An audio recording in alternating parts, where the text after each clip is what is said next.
सुर्ख शफक के परिंदों ने गीत बुना, ढलती रोशनी ने नरम रंग बिखरे, कचनर फूलों से भरी वादी में सरगोशियां धरी धरी चलती रही।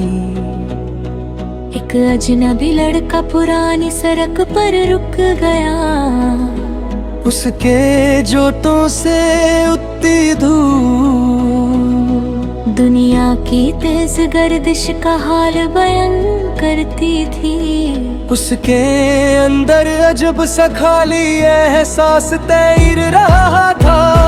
घने जंगल के बीच झरना गिरता रहा, पानी के मोतियों की झनकार चट्टानों के दिल पर नक्श बनाती रही। किसी पुराने गीत की धुन वहाँ गुमनाम सी थी।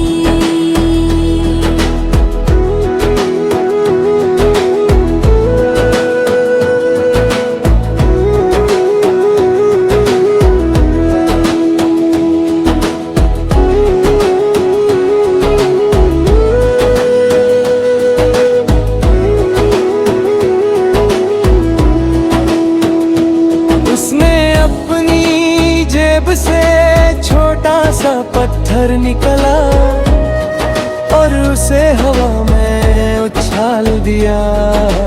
पत्थर ने कुछ लम्हों तक आजाद सफर किया, फिर धरती की गोद में छुप गया।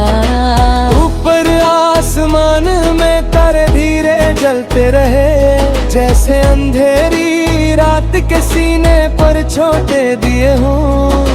ठंडी हवा ने उसके बालों को छुआ और तन्हाई का एहसास गहरा होता गया। दूर किसी गांव में बच्चों की हंसने की आवाज